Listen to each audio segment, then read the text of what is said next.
At a previous occasion, I've spoken to you extensively about an ayah from Surah Al-Ahzab, and that ayah is about speaking clearly. Ya ayyuhalladhina amanu taqullaha wa qulu qawlan sadida. And I talked about the benefits of that particular ayah and what we can take away in our lives from it. So speaking clearly is one directive in the Quran, but speaking beautifully is another separate directive in the Quran. And that's what I'm going to speak to you about today, and the importance of beautiful speech and what it actually means, and how that can better our lives if we just take this one thing that Allah has said and implement it. And in fact, it's not just something that benefits you and I, but if we fail to implement it, it brings a lot of chaos into life. And so we're going to look at how that can affect your life and mine, and how we can perhaps protect ourselves from the damage it can do. So I want to start with something called iltifat. Iltifat means there is a sudden, all of a sudden change. So for example, if I'm talking to one person and all of a sudden I stop talking to them and I start talking to somebody else. So I did iltifat from this person to that person. Or I could do an iltifat of a subject. I was talking to you about cars and all of a sudden I started talking to you about the weather. That would be iltifat. There's a kind of iltifat in the Quran. It's done very, very strategically. Sometimes Allah talks about some people, and that's called the third person. So he's talking about them and they and the Israelites, or whoever, in this particular case, the Israelites. And all of a sudden, in the same ayah, by the time he gets to the end of the ayah, he's not saying they, he's saying you. So there's a switch from they to you. And that's a big switch. When you're talking to somebody and you're saying, I heard about them, they did this, they did this, they did this, you did this. You switched over from them to you. Those are two different groups, right? So what happens in this ayah that I'm about to share with you, the 83rd ayah of Surah Al-Baqarah, is this kind of iltifat. And I want your attention on that, because part of what we're going to learn has to do with this iltifat, this deliberate thing that Allah does in the Quran, this transition. So he says, subhanahu wa ta'ala, that when we took the covenant, the promise from the children of Israel, that you shall not worship anyone other than Allah, and you will be the best you can possibly be with both your parents. So he's talking about what he said to them. You won't worship anyone other than Allah. You will be the best you can be to your parents, and to close relatives, and to the orphans, and to those who can't help themselves, al-masakin. And you shall speak to people, وَقُولُوا لِلنَّاسِ حُسْنًا, and speak to people in the most beautiful way. Speak to people beautifully. That's what he told them. Speak to people kindly, beautifully, in a good way. وَأَقِيمُوا الصَّلَاةَ وَآتُوا الزَّكَاةَ, and establish, above and beyond all of that, establish the prayer, maintain the prayer, preserve the prayer, and give the charity that it's due to be given, the zakah. Then, so all of this started with, they were given this promise. Then he says, then after that, I'll expect Allah to say, then after Allah took this promise from them, they turned away. Right? Because he took it from them, and they turned away. He says, thumma, instead of me hearing thumma tawallaw illa qalilan minhum wa hum mu'ridun, qal thumma tawallaytum illa qalilan minkum wa antum mu'ridun.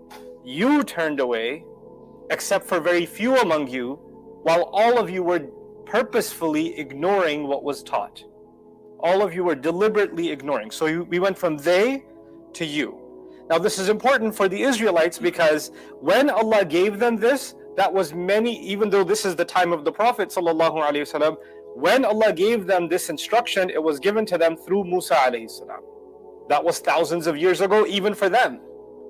And they've had many generations since then, and the Jewish community that the Quran is speaking to in Medina is actually thousands of years and many generations apart from the community from whom this promise was taken, the original children of Israel. You know, the ones that were given the Sharia of Musa alayhi salam. So what did Allah do? Allah, in one ayah, He spanned several centuries, He spanned several generations, and basically told them the same thing that was told to them. It's understood that it applied to all of you. And it's unfortunate that you people turned away.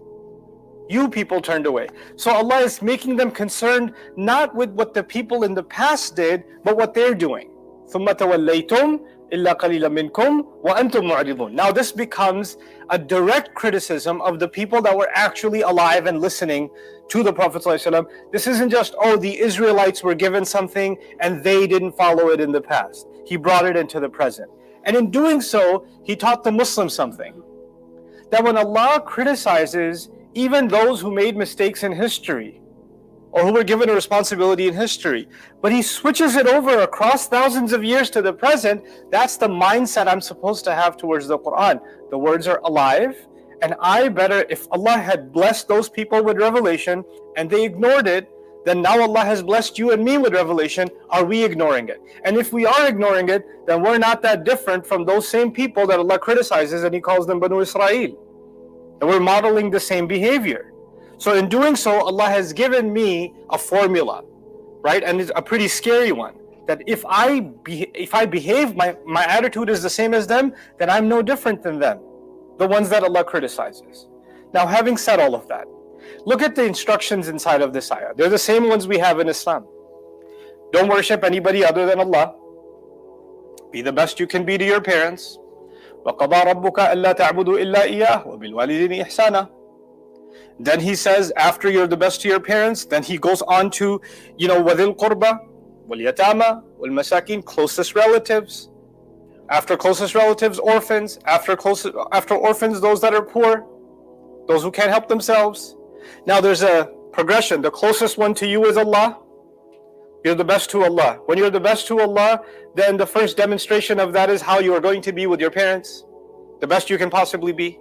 And if you have developed this gratitude to Allah and this appreciation of your parents and the excellence towards them, then it's not just I'm good to my parents but I hate my uncles. But I'm really good to my mom and dad, but my cousins, man, if they show their face. No, that transitions over to how you deal with others. And that the first recipient of your goodness is actually your siblings, your uncles, your cousins, your extended family, even your in-laws. These people that are close to you in your life, they become recipients of your goodness. It's remarkable that Allah is teaching a ripple effect here. It starts with Allah Himself, and then it goes over to parents, and then it goes over to extended family. And then He says it goes over to orphans. Why? Because you realize that family is a blessing, parents are a blessing. And then there are those who don't have the blessing of parents. They've been tested with not having parents alive, kids. So you develop a compassion for children that are tested with that. And in this, what has Allah taught us? That worshiping Allah makes your heart soft towards the pain of others.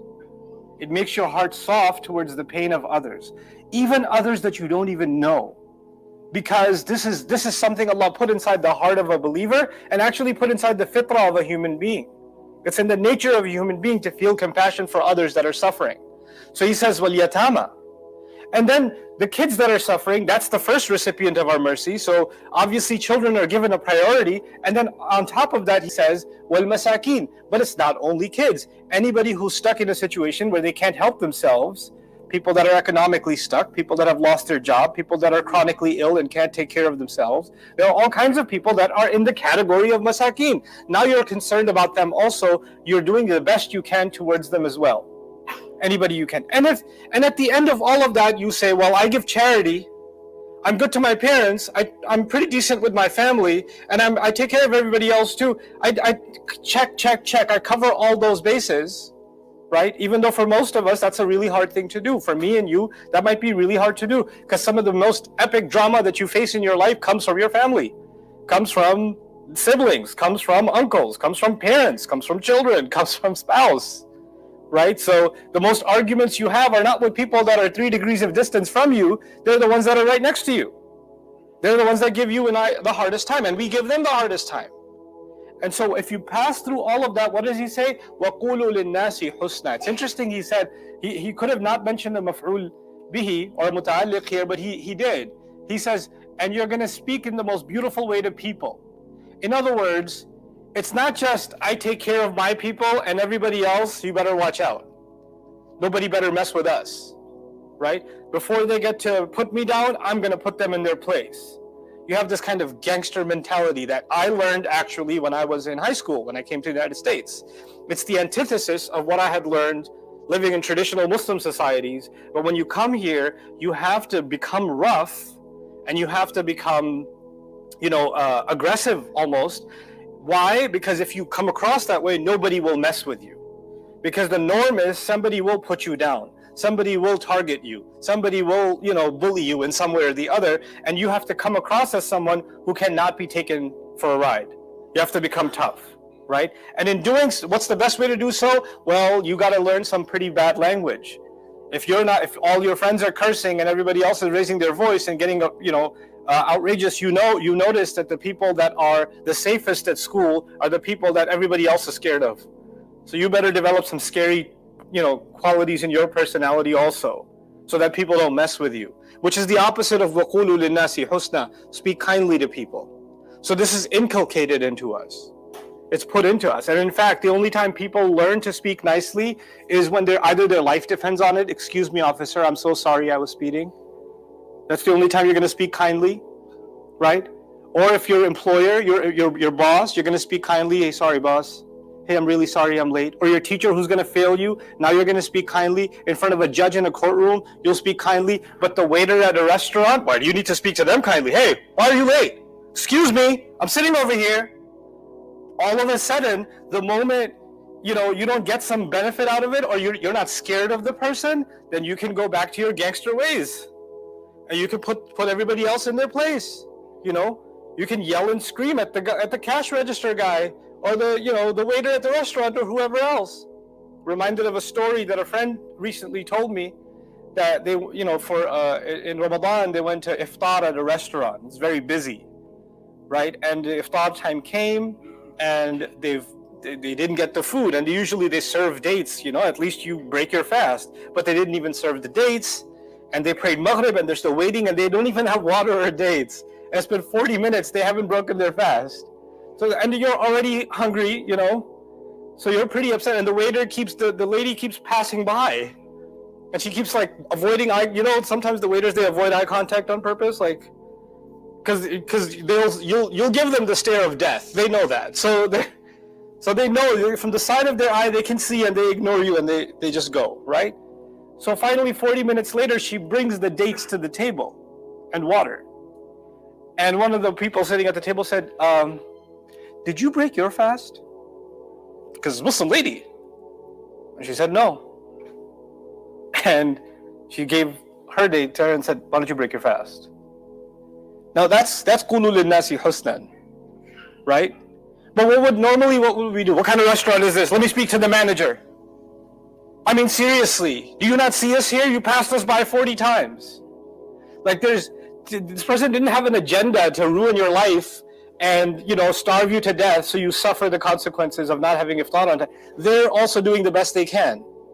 But you know what this is? It's a lack of empathy. We're not able to, there's a consistent, logic developed in the Quran. First, you worship none other than Allah. And what does that do?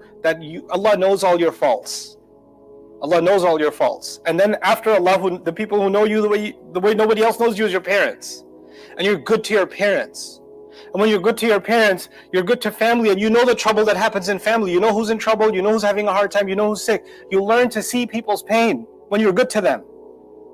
And then yatama and masakin, those are people that are in pain and suffering. So you realize, with that experience, you realize a lot of times people look okay on the outside, but they may not be doing okay. So I need to develop a kind of kindness in the way I speak to people. God knows what they've been going through. Allah only knows. So وَقُولُوا لِلنَّاسِ حُسْنًا, just speak beautifully to people. Just speak kindly to people. And this was given, what baffles me is this was given to Musa alayhi salam, right? And Musa alayhi salam, remarkably, is actually these are children of Israel that started with Yusuf alayhi salam, the sons of Israel, right? And Yaqub alayhi salam, that legacy. And in that legacy, the brothers of Yusuf used to speak bad about him. And so much disaster came in that family's life because of the way they spoke about each other and to each other. The son spoke to the father badly. إِنَّكَ فِي ضَلَالِكَ الْقَدِيمِ. You're just confused old man again? تَاللَّهِ تَفْتَأُ تَذْكُرُ يُوسُف. Anger was expressed in that way. And now generations later, those children now have thousands and thousands of children. They're a nation now, and Allah gave them this vast law. Jewish law is actually pretty vast. I've spoken to rabbis before. They study their traditional books 14, 15 years, and they still don't have a grasp of it. And they do 2 or 3 PhDs on average, some of their top scholars. 2 or 3 PhDs. And their hair's turned gray, and they're still studying. They're called ahbar for a reason. Their hands were dipped in ink. And what did Allah do in this ayah? He took all of that law that they have, and He summarized the essence of it. And part of the essence of it is, speak kindly when you open your mouth. And nas is everybody. You know what that does? It includes my parents, it includes my spouse, it includes everybody. And the Prophet ﷺ says, khayrukum khayrukum li ahlihi, right? The best of you are the best to your families. You know what that means? That the best words I use should be for the husband, the wife, the mother, the father, the brother, the sister. They should get the best words. What happens in our families? If you invite somebody over, oh, they're coming, clean up the house. Why is that there? What are you doing here? What are you doing? Oh my God, the rice still isn't done. Are you serious right now? And there's this it looks like an angry kitchen, and there's like a civil war happening inside the house, and then the bell rings. The guests come over, the bell rings, and all of a sudden, everybody becomes a model citizen. Assalamu alaikum, how are you? The worst of it is for your family, and the best of it is for strangers outside. And you should be good to strangers, but there's a principle here. The kindest words I use are supposed to be for my own family. In the smallest things. Not in the big, in the smallest things. You're sitting there at the breakfast table, and your wife left, she didn't put, you like 2 spoons of sugar or whatever it is, because you want to make sure you get diabetes early. So you want 2 spoons of sugar. So she only put 1. You notice her put 1. Now at this moment, you have to decide, how am I going to let her know? Choice A. You always do that, right? And you know I don't like it. And you do it on purpose because it really bothers me. And I hate that about you. I just want you to know that it's noted. Or you could also say, seriously, again, right? Yeah, because I only need 1, right? Yeah, because if your mother was here, she would have gotten 3. But I only get 1. I should even be, did you spit in it first? You have other comments you can make. Or you could just shut up and put it yourself and not say anything. You could do that, because what if you just took a step back and say, what is going to come out of my mouth? Does it have any beauty in it? Is it going to make my life or anybody else's life even a little bit more beautiful? No. Go back to that waiter that served 40 minutes late. When a customer asks, have you had your iftar? And she gets that date. That might be the most beautiful moment of her day.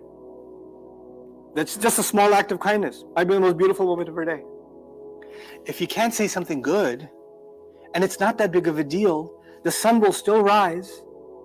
If you didn't put the sugar in the cup, the sun's still going to rise. You're still going to breathe oxygen. The universe will continue.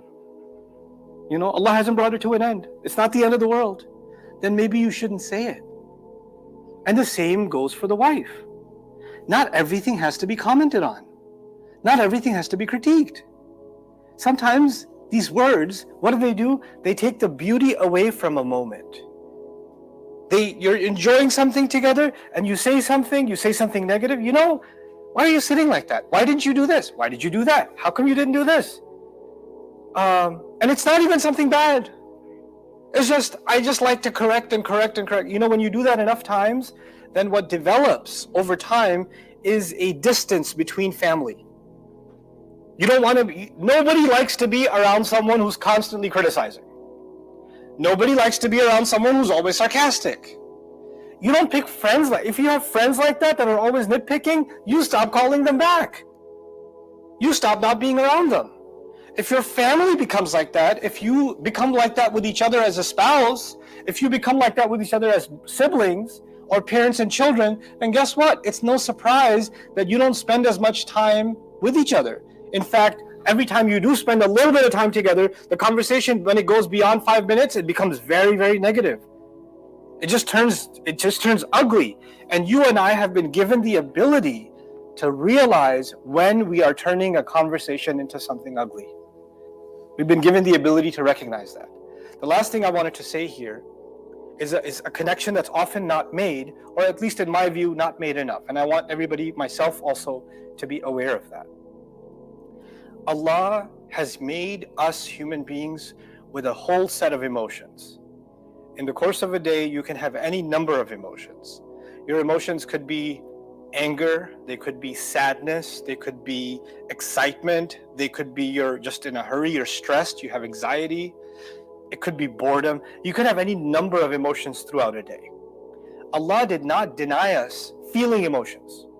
But what gift did He give us as believers?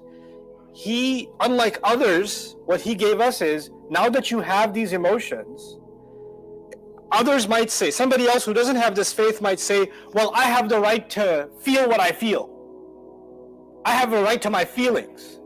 But you know what they're saying? What they're actually saying is, I have a right to say whatever I want, however I want, because I have these feelings. Because I'm angry, that's why I said it. What do you think? I don't have a right to be upset?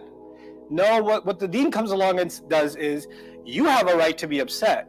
What you don't have a right to do is take your anger and use words now that are ugly. You can actually express your anger still with beautiful words, without letting things get ugly. I didn't like what this was, and I want to make sure that this doesn't turn into something worse. If there's something you want to talk to your family about, that's negative. There's a positive way of bringing it up. There's a less sarcastic, less confrontational, less hurtful, less critical way of bringing it up. And you and I have to actually engage in this exercise. What's that exercise? I need to think a little bit before I open my mouth. Is there a because you know your wife better than anybody else. You know your husband better than anybody else. You know your family better than anybody else. You've had the same kind of fights a million times over. So now you're smart enough to know, if I use the same exact kind of words I did last time to express my frustration, that might not work out so well. That's going to be very hurtful. So I need to find better ways of communicating it. And that's قُولُوا لِلنَّاسِ حُسْنًا.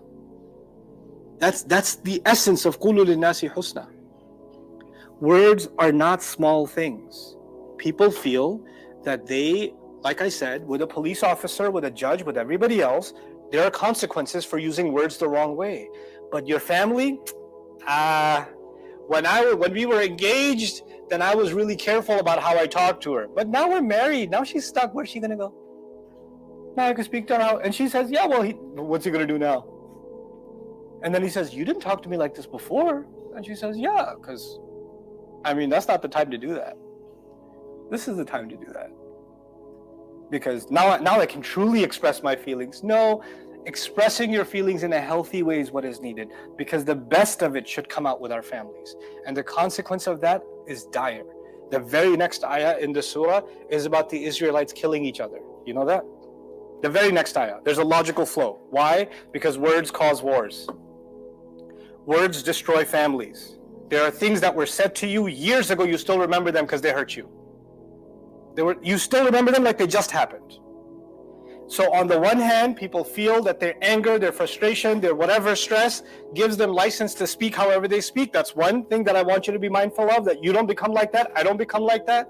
The other side of it, and this is the last thing I'll share with you, is that you and I have to develop empathy. In other words, maybe you're not angry, maybe you're not upset, maybe you're not frustrated, maybe you and I are just insensitive. Maybe we don't realize that the way we speak is hurtful. Just because I don't think it's hurtful doesn't mean that it's not hurtful. I have to if the other person says, hey, the way you said that really hurt me. You say, what? I said it normal. That's how I always tell it. I just called you fatty. But you are fat. I can't speak the truth anymore? In Islam, we speak the truth. Now you could turn this in. You can become impossible. You could be obnoxious. You could turn it around, and when you do that, obviously you're not interested in conversation. You're interested in digging in your heels and making things worse, right? But if you really want to, like this takes iman in Allah. If you and I become mindful of Allah, then when someone points out that we've hurt them with our words, we will take that very seriously. And we will say, I really want to understand how I did that. I didn't realize it. Let me take a step back and think about that. And maybe they're right about something. Maybe there is something I could have changed. Maybe there is something I could have said better. Because if we don't do that, then I'm afraid for myself. You should be afraid for yourself. Allah Azza wa Jalla says, وَيْلٌ لِكُلِّ هُمَزَةٍ لُمَزَةٍ. That the worst kind of hell is for people who speak behind people's back and hurt their feelings, or speak to them in their face and hurt their feelings. And the kul there means they come in all shapes and sizes. There are all kinds of phrases, expressions, facial expressions you can use, communication forms you can use, sarcasm you can use that can categorize itself under lumaza, humaza and lumaza, in fact. So it's not just a thing, oh, you're just too sensitive. Why do you have to make a big deal out of it? Words are a big deal in this deen. Words are a big deal. And I don't want you to, as I speak this, I don't want you to take this, Ustad, where is this video getting posted? I need to share it with my wife. She really needs to hear this. Or I need to share it with my husband. He really needs to hear it. Oh, can I send this to all of my in-laws? Because they really need to hear this. We all feel that somebody else needs to hear it, but Rasulullah sallallahu alaihi wasallam, who wanted a message that everybody in the world should hear, used to say, Usikum wa nafsi bi taqwallahi azza wa jal. I counsel you and I counsel myself of the taqwa of Allah. Like, وَمَنْ أَحْسَنُ قَوْلًا مِمَّنْ دَعَا إِلَى اللَّهِ وَعَمِلَ صَالِحًا وَقَالَ إِنَّنِي مِنَ الْمُسْلِمِينَ. I'm from among the Muslims. I am speaking to myself. I need to learn to speak to myself. I need to carefully analyze, where am I falling short in this? And for any sincere believer, they will not turn this into a contest. You see, there's a khutbah that scores points against you. And this khutbah puts me, when you start using the religion to win a contest, then the deen of Allah is not supreme. Your ego is more supreme than the deen of Allah. Right? So you and I have to humble ourselves to the word of Allah, and I pray for our own benefit and for the benefit of those that we love, that we become kinder with the words that we use with each other, and become more mindful of speaking when things are going to have a beautiful consequence. بارك الله لي ولكم في القرآن الحكيم ونفعني وإياكم بالآيات والذكر الحكيم.